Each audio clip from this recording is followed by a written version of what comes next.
Nous allons reparler d'une autre vidéo que j'ai revue durant toute cette période-là, où vous étiez au milieu du chef et il y avait un notable derrière vous.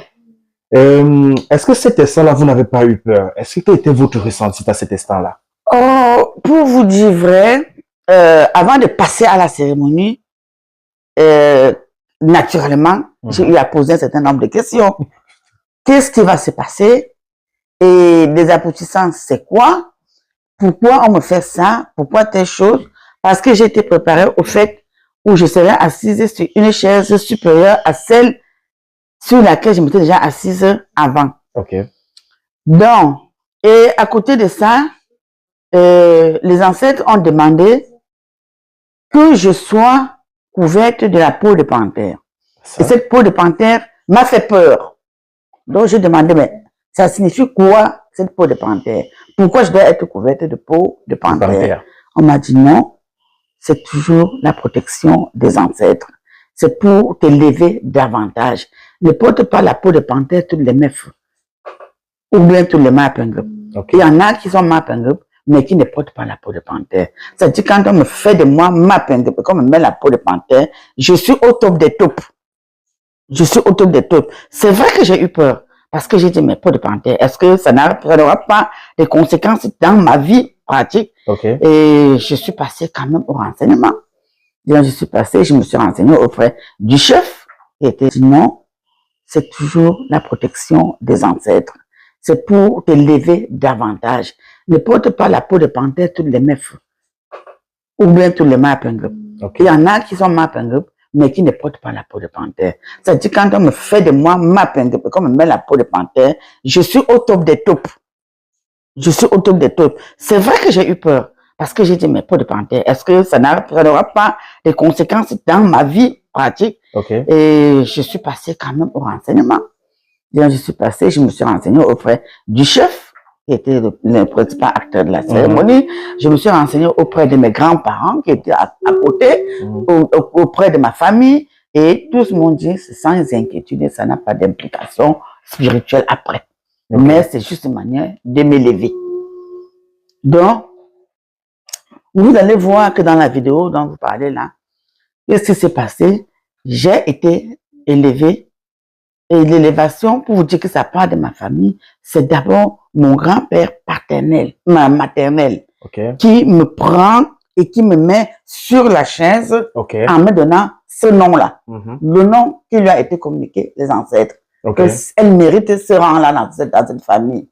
Alors, le chef du village m'était de ma mère, qui était présent, hein, lui aussi, parce qu'on m'a dit, je devais, il y a un détail que je dois vous dire, hein. Vraiment, je dois vous dire. Parce que quand je vous dis là, que je n'ai jamais demandé, parce qu'il y en a qui payent de l'argent pour être élevé à ce rang-là.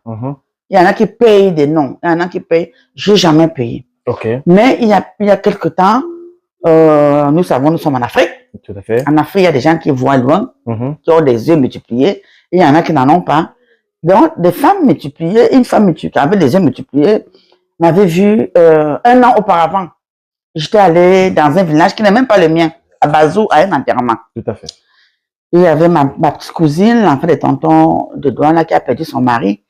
Nous sommes donc allés à Bazou, à l'enterrement. Et nous étions là en famille, ma famille paternelle d'ailleurs.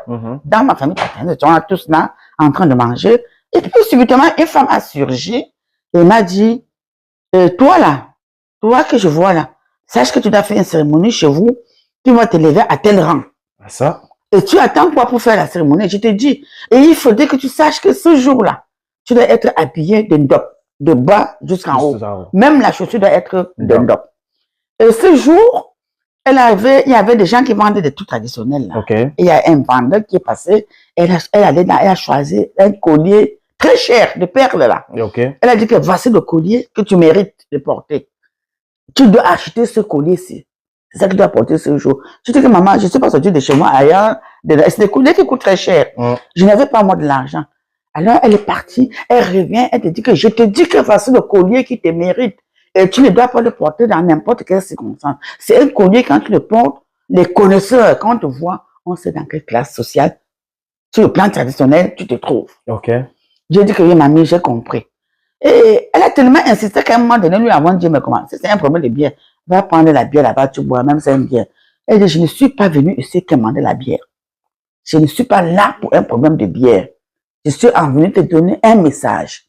Et je te dis et j'insiste que tu dois faire cette cérémonie. Et si c'était même possible, je devrais être là ce jour pour rappeler le nom qu'on dit qu'on doit te donner. Okay. Voilà le nom qu'on a donné. Bon. J'étais avec mon petit frère, qui est aujourd'hui mon père, qui est à Douala. Je n'avais pas d'argent sur moi parce qu'elle a tellement insisté.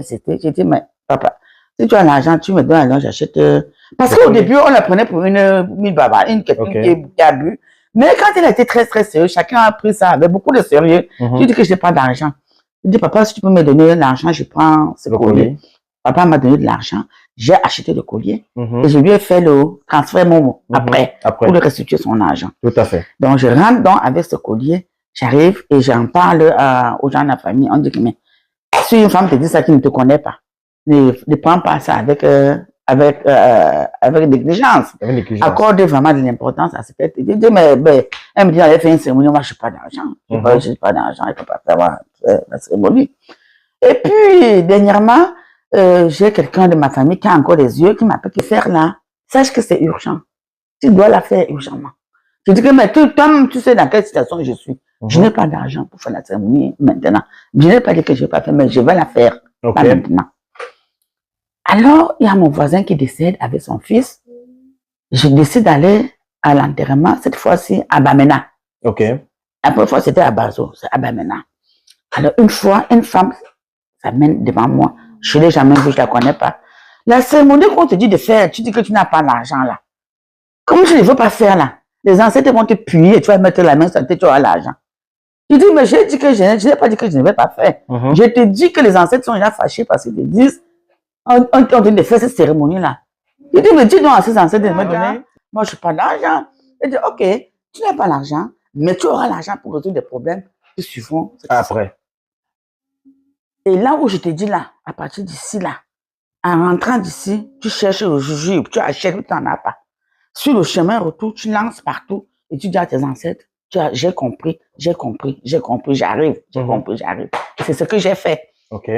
Donc, je suis donc arrivé et une semaine après, je me suis retrouvée au village parce que ma petite soeur faisait les funérailles de son mari. Toute la famille était là et je leur ai posé le problème. Et c'est maintenant, on a arrêté la date. Parce qu'on m'a dit, fais attention, les ancêtres sont fâchés parce qu'ils ne veulent pas. C'est comme ça. Donc, j'ai fait la cérémonie. C'est vrai, j'ai eu peur quand on a parlé des peaux de panthère. Parce que pour moi, d'abord, ça devait être un truc compliqué. Tout à fait. On m'a dit, non, quand c'est des ancêtres qui te lèvent, tu n'as pas à avoir peur. C'est eux qui te mettent à ce rang social. Il n'y a rien derrière. C'est eux qui vont te protéger.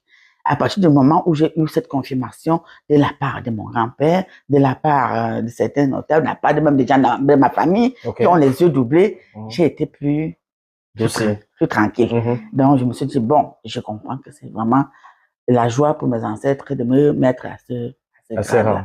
Or, sur cette peau de panthère, mon père n'était pas capable de me la, mon grand-père paternel, de me la mettre.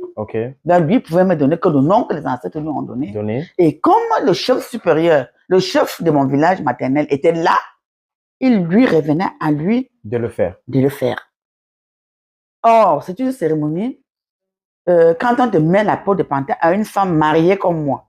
D'ailleurs, mon mari était là. La veille, on lui a expliqué tout le processus. Et on l'a rassuré qu'on ne te prend pas ta femme.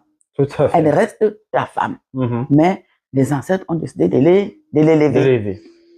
Et on me prépare au fait que quand on me fait, dès qu'on me met la peau de panthère, il faudrait qu'on chante la danse noble de Bamileke, la plus grande danse de Bamileke, pour m'accompagner, pour que je sorte du village maternel, pour rentrer là où je suis mariée. C'est comme ça que vous avez vu, on ne pouvait pas le faire, ça ne pouvait pas suivre la cérémonie d'assises. Parce qu'il y a eu d'abord cérémonie d'assises, où on m'a assis, après il y a eu collation, où on a mangé. Étant donné que c'est une cérémonie qui devait me faire sortir du village, je devais attendre que mes invités partent. Et vers la fin là, quand mes invités sont partis, à une certaine heure, on m'a dit, il est l'heure pour toi de porter la peau de panthère. Donc ça ne se suivait pas. C'était vraiment classé. de leur de porter la peau de panthère. Et puis, on devait taper pour m'accompagner. La danse prestigieuse, c'est la plus grande danse bamileke. Ce ne danse pas cette danse qu'il veut. Parce qu'il faut être d'une certaine classe de notable pour adhérer à cette danse. Ou bien, il faut avoir fait certaines choses dans sa famille pour danser cette danse. N'entre pas dedans comme ça, qui vous c'est pas comme le Ben Siki où chacun peut entrer là et danser. C'est pas ça. C'est comme ça donc vers 17h, on m'a dit, bon, il est temps de porter la peau de panthère. Allez, m'a porté à mon papa d'abord, et puis on m'a porté. Et c'est le chef qui devait être devant pour taper la danseuse là. Il y avait les notables, et puis ils m'ont accompagné. Et on dansait, j'ai dansé. Vous voyez, on dansait. Et arrivé à un certain moment, à un certain lieu, le chef a dit, tu ne rentres plus, tu es parti. Tu sors, la tradition veut que tu ailles dormir chez ton mari. Et c'est ainsi que nous sommes partis. J'étais un peu embêtée parce que je n'avais pas mis de l'ordre dans tout ce que j'avais laissé là. Je n'avais même pas pris mon sac. Donc, il a fallu que je reste plutôt au carrefour là pour demander amenez-moi telle chose. Je n'ai plus le droit d'entrer là-dedans avant 48 heures. Ça, c'est la tradition. Donc, je suis donc reparti, mon mari et moi, on est partis dormir dans notre maison même à Bangouville. Et comme Dieu s'est fait des choses, nous avons dormi là-bas. Le matin, on s'est retrouvés.